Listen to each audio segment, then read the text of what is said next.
Hello दोस्तों, नमस्कार। मैं एसपी ब्रदर भक्त में फिर से एक नए वीडियो में आप लोग को स्वागत करता हूं। मैं सुभाष। क्या आप जानते हो, महाभारत युद्ध से ठीक पहले भगवान श्री कृष्ण भयभीत थे? चलिए जानते हैं। बर्बरिक भीम के पुत्र घटोत्कच का पुत्र था। बर्बरिक युद्ध में अजय था। बर्बरिक के पास 3 ऐसे बाण थे जिसके केवल एक बार से ही वह बड़े से बड़ा युद्ध समाप्त कर सकता था। उसने अपनी माँ के सामने यह प्रतिज्ञा की थी कि जो भी पक्ष हार रहा होगा मैं उसी पक्ष का साथ दूंगा।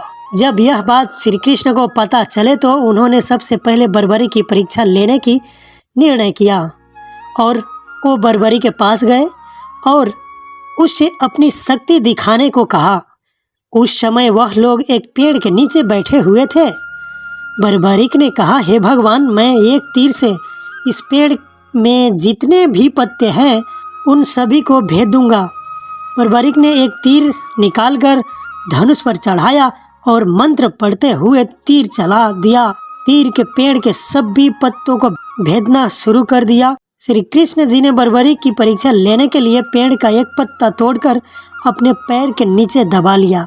बर्बरिक का तीर पेड़ के सारे पत्तों को भेदता हुआ श्री कृष्ण जी के पैर के ऊपर आ गया। बर्बरिक ने तुरंत कहा, हे माधव, आपके पैर के नीचे पेड़ का एक पत्ता है, कृपया करके आप अपना पैर हटा लें।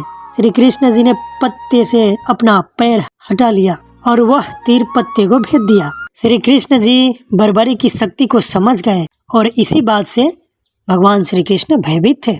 उन्होंने बर्बरिक को समझाते हुए कहा, बर्बरिक, तुमने जो प्रतिज्ञा की है वह अत्यंत विरोधाभास है।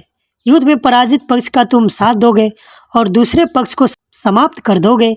फिर दूसरा पक्ष जो हार रहा होगा तो उसके पक्ष में चले जाओगे और पहले पक्ष को समाप्त कर दोगे। इस तरह से तो तुम सर्वनाश कर दोगे। बर्बरिक को यह बात समझ में आ गई। बर्बरिक ने कहा, हे माधव, अब बताइए मैं क्या करूं? मैं युद्ध में भाग लेने की प्रतिज्ञा लेकर आया हूं।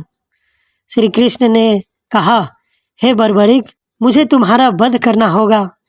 तब बर्बरिक ने कहा कि हे मधुसूदन, आपके हाथों से मृत्यु पाकर मैं तो मोक्ष पा जाऊंगा, पर हे करुणा निधान, मेरी परम इच्छा है कि मैं महाभारत का युद्ध देखूं। श्री कृष्ण ने कहा, ऐसा ही होगा। श्री कृष्ण ने बर्बरिक को सर काट कर अपनी शक्ति से सिर को जीवित कर दिया और सिर को एक ऊंचाई टीले पर रख दिया जहां से वह पूरा युद्ध देख सकते थे। इसी टीले से बर्बरिक ने महाभारत का पूरा युद्ध देखा और वो आज खाटू श्याम नाम से प्रसिद्ध है। हरे कृष्ण, राधे।